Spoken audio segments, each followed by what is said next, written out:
Okay, the big question. Can you dye already carded bats? And these are 100% Jacob, and I have some really dark brown, almost black, that I'm not going to dye, but I am dyeing the gray and the white. It's already been carded into bats because I do not have the energy or the time to process fleece for Fiber Club. So can you dye already carded bats? That's what we're going to find out today.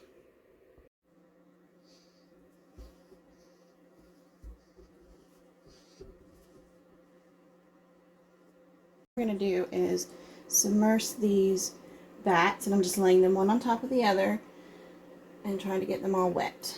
This is vinegar water, which is what I always use to soak my bats. And once they're thoroughly wet and they have soaked up the vinegar, then I will add dye, which I will prepare as soon as I get these in the water thoroughly. And then I will prepare my dyes. The gray bats that I'm doing right now are going to turn into green bats. So I'm going to dye this a nice like grass green or something, meadow green, something like that. It'll be a deeper, darker, richer color because it's an over dye. So I need to go with something brighter than I want. And once I get heat on here, I'm not going to move anything. Right now there's no heat. This is cold. Not painfully cold or anything, but it's not warm.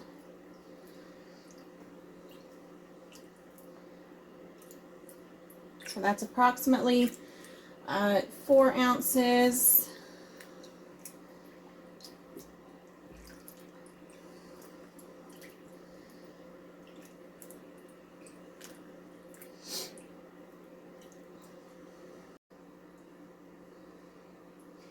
So I've heard of other people doing this, but I've never done it myself. I don't remember dyeing bats. I know it can be done. And I also know that Jacob does not like to wet felt. So, I mean, it can. I have ruined Jacob fleeces before. So we're going to be really careful with this, but we're also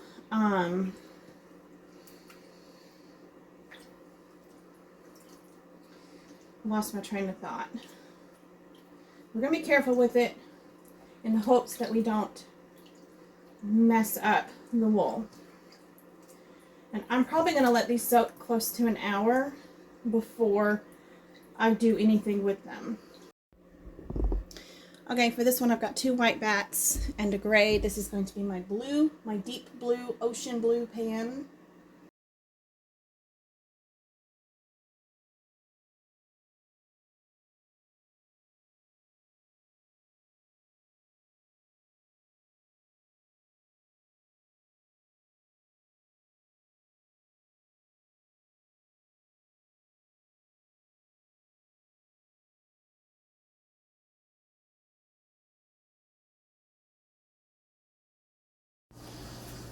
Okay, so first thing we're going to do is put urea, these little beads, just a few beads in each jar.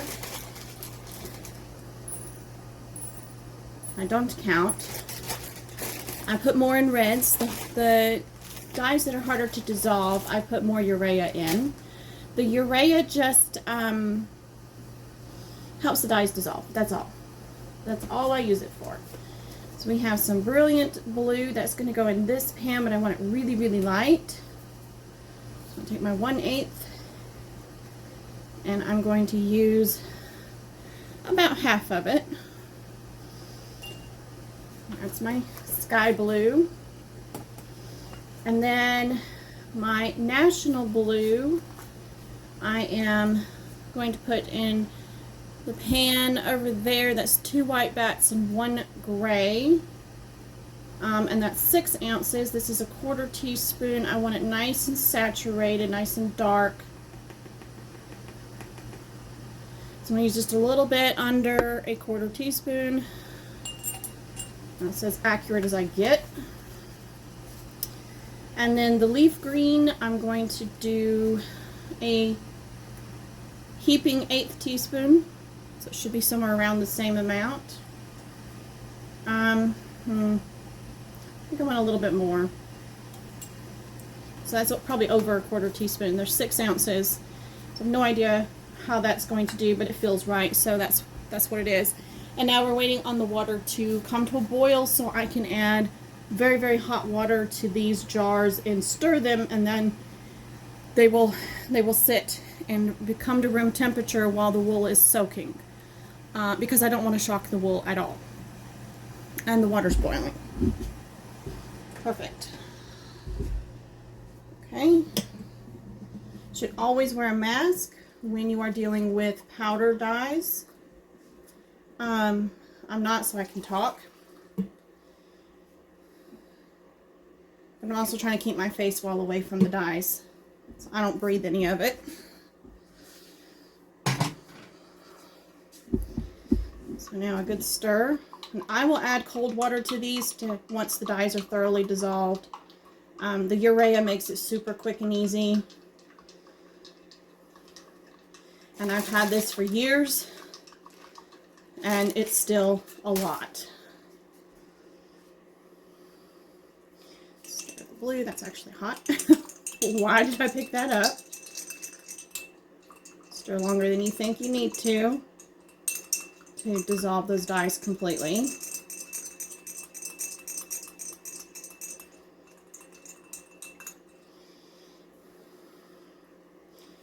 Move on to the brilliant blue, which will be my sky blue, unless I put too much dye. And then I guess I'll have to water it down with some white wool, which is fine.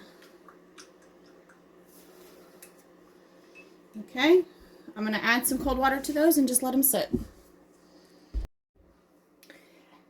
Well, it's been almost 2 hours, but it doesn't really matter how long you wait, as long as you get it done, right? So I'm not going to put gloves on because I totally forgot to grab them. You should.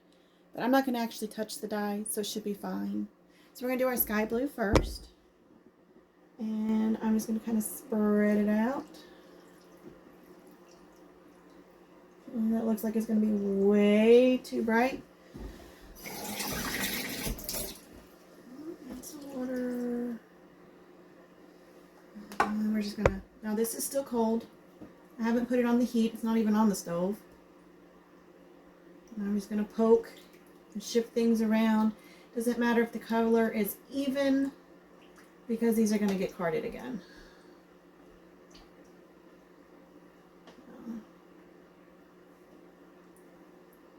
You can manipulate your bats as long as you haven't added heat yet.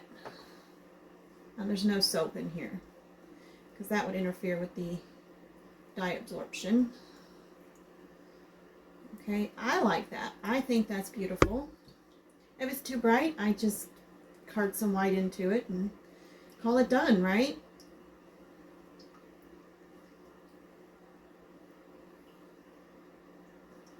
Okay. That's just going to sit.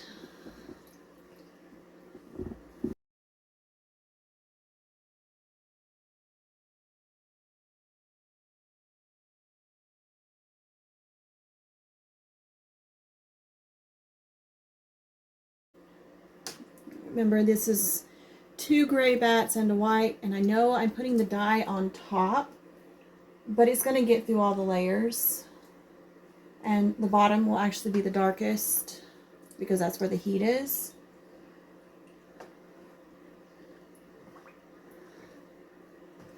I'm really looking forward to seeing how the gray bats take up the dye and how it's going to look on gray. That's going to be really pretty. Just kind of judge things around here. The dye everywhere.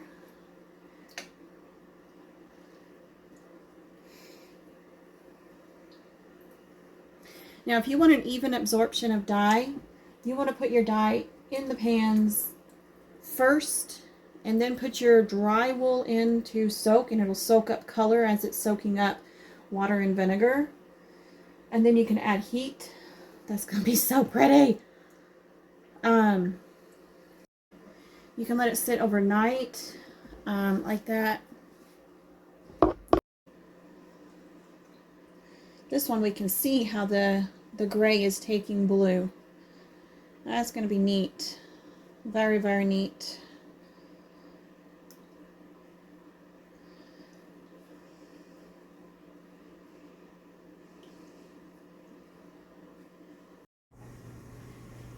Disclaimer or warning, whatever.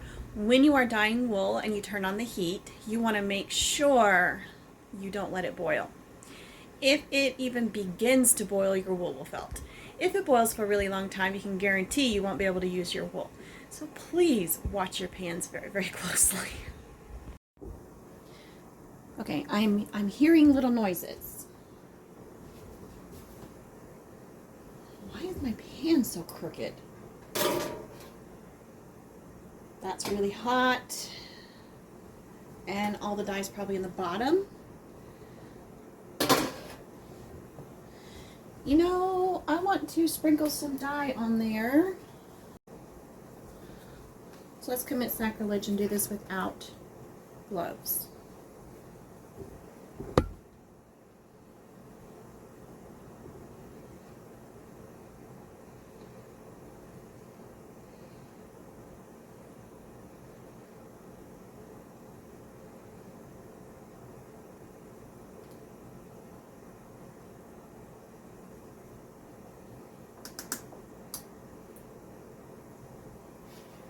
I want that much darker anyway. And now I have to be careful poking. I can only poke. I can't move the fiber around. Put that dye down so I'm not inhaling it.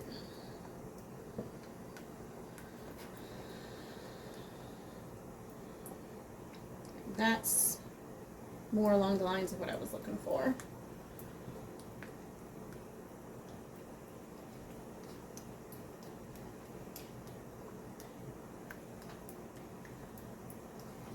So as you can see, this is a dye experiment. Not only is it, can we dye already carded bats, but it's, can we get the colors that we're looking for while we are dyeing up our already carded bats. And this is taking a lot more dye than I anticipated. Not that Imperial Blue is that dark, but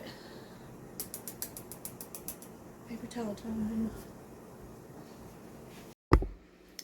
Alright, so the green is not quite as intense as I wanted. I've just kind of folded the white bat out of the way. And I'm going to add some dye powder to the gray bats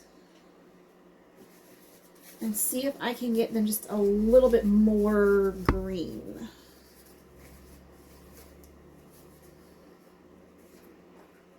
Leaf green isn't a super intense color.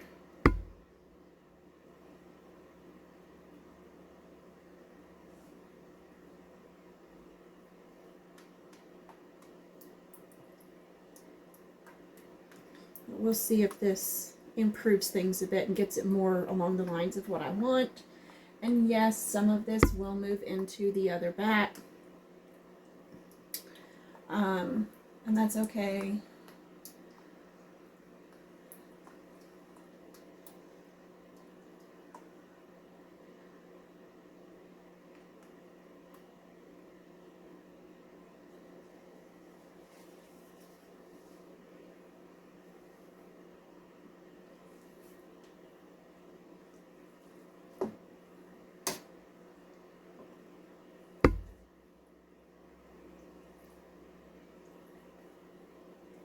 It'll pick up some of the dye, no matter what I do. Again, that's okay. But I wanted to see how it looks on the gray. The gray just doesn't have quite enough color. Of course, the bottom probably is much darker than the top, but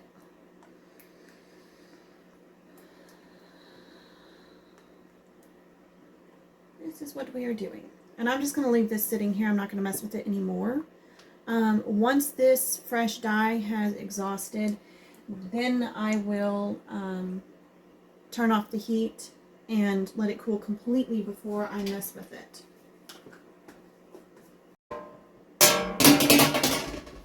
That's looking really good.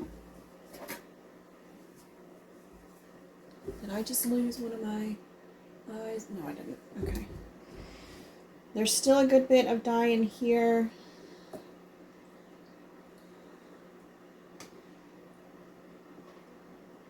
A lot of it has exhausted. Most of it's just the little bits that didn't want to dissolve.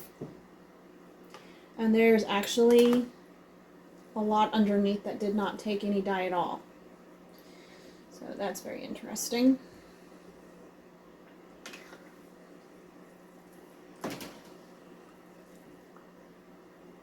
A little bit of dye right there. This undissolved dye will create bleed when I go to wash it. So right now I'm trying to make sure that the dye is all where it can get absorbed.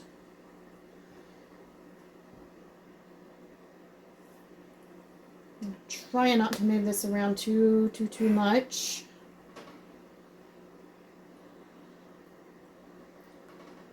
Because I don't want it to felt. And it's very hot, and it will felt. So, let's see if I can do this without the tripod. Look at this. Look at this. So, that is time to turn off. Now let's check the other one.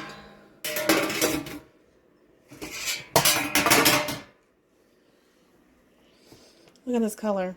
There's still some color in the water, but not much. So, ooh, there's more right here. But I think I put too much in here. I don't think it's going to exhaust. So I'm going to turn this off and let it cool. And we are done. All right, this wool has sat more than just overnight. It's the next day. And we're going to try to wash this without felting. Right now it doesn't seem to be felted. We'll see. This actually cooked for several hours by accident.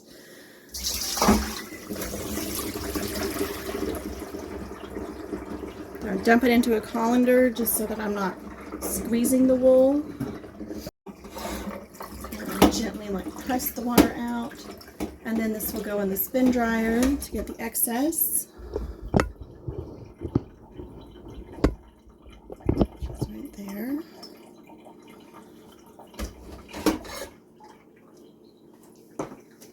It smells like it burnt.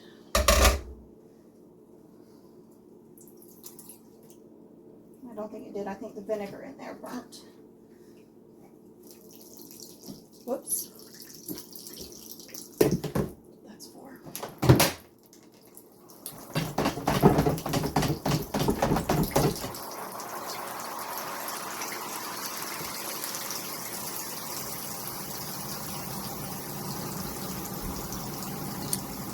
I usually let this run just until the water quits actively coming out. Like right now, it's done. It's not going to do any more.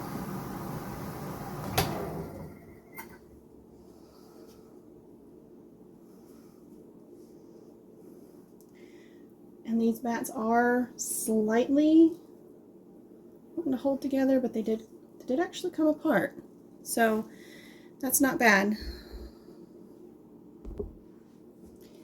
Now I'm just going to pop them in the soapy water. This is the tricky part because you don't want it to felt.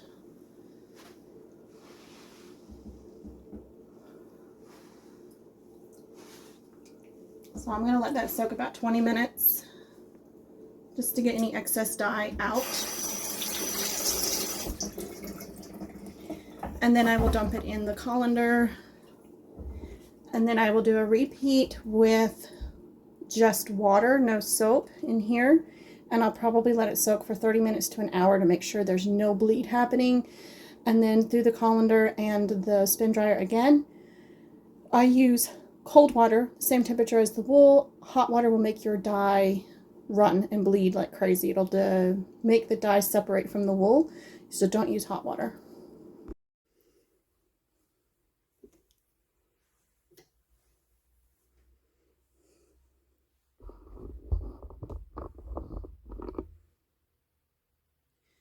So the question, can you dye already carded bats? I mean, yes, you can.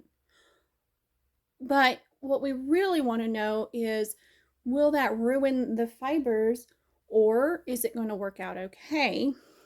And here I've got all the bats that I dyed, and just look at how easy this is to open up.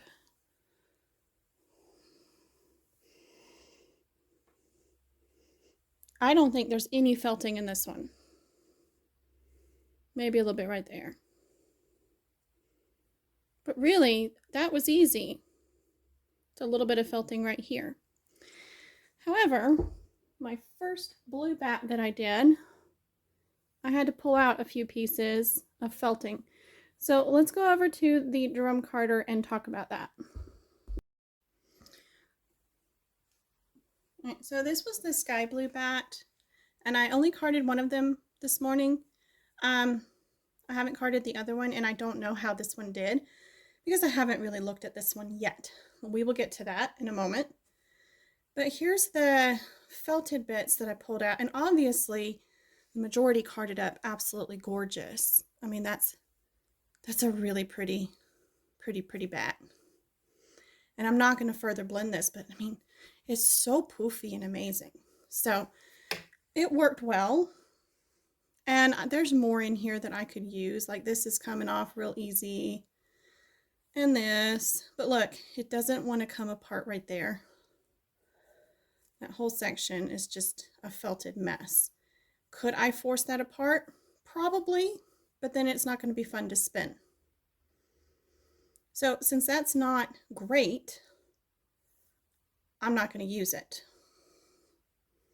Again, this is a very generous portion, and there's probably plenty of fiber in here that did not felt. I'm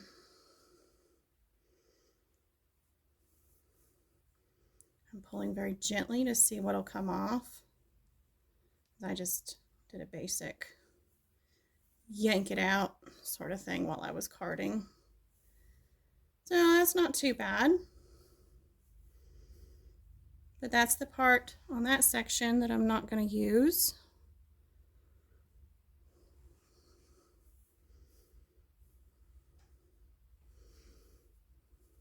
Here we got some more, but I put more in there than I needed to, so I can reuse this. But that's pretty much a no-go. Again, a very thin layer felted, not the whole bat. Now this is a bit thicker. This is the worst one. And there's just not a whole lot I could pull out of that. Like there's a big old knot right here. So that's the big one. But considering this is all that was ruined, that's not bad. Okay, so I'm going to take you along for the carding. Now this was from the first bat, so set that aside for a moment. And then do exactly what I did on the first one. I just opened it up. This is not folded, this is just layers of the bats. This is my initial check to see if there is felting through the bat. And there's not.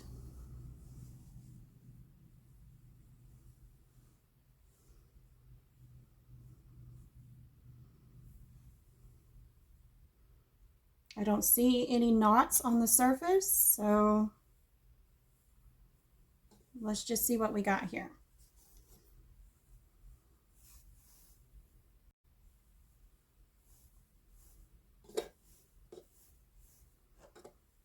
It's a little matted and compressed. Everything's coming apart real easy.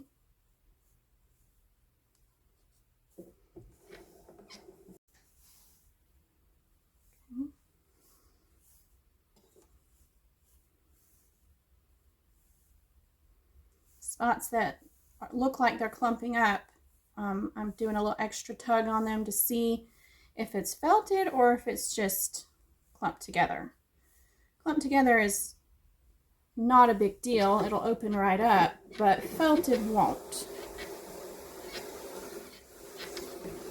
And these bats actually cooked for like 4 or 5 hours, which they weren't supposed to. So I'm surprised they're not thoroughly all the way through felted. It was bad. Like, I left the house, I went grocery shopping, did laundry, whatever it was that I did that day. Picked up kids from school. It was a few hours and I had forgotten to turn the stove off. And I never do that because we have a gas stove and I don't want a fire to start. But that looks beautiful. Thankfully, nothing bad happened and everything was fine. It was just that it smelled like burnt vinegar. So when I came in the house, I was like, oh my God.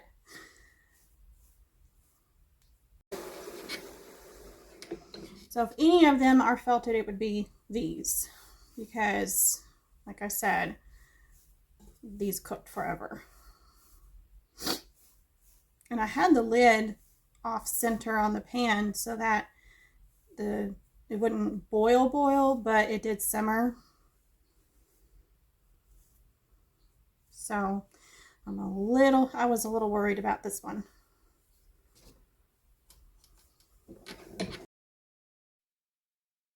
So yes, you can dye bats that have already been carded. As you can see here, we only had one bat with partial casualty. The rest turned out absolutely perfectly fine. I did card them all up and they turned out gorgeous. So yeah, you can dye bats as long as you are careful, and make sure to card them after you've dyed them to refluff everything, because they are very matted through the dyeing process and washing and all of that. Other than that, it is absolutely 100% possible. So I hope you enjoyed today's little demo tutorial video, and if you enjoyed it, give it a thumbs up. If you haven't already, hit that subscribe button, and don't forget to hit the notification bell so you don't miss new videos as they come out. And I will see you guys in the next one. Bye!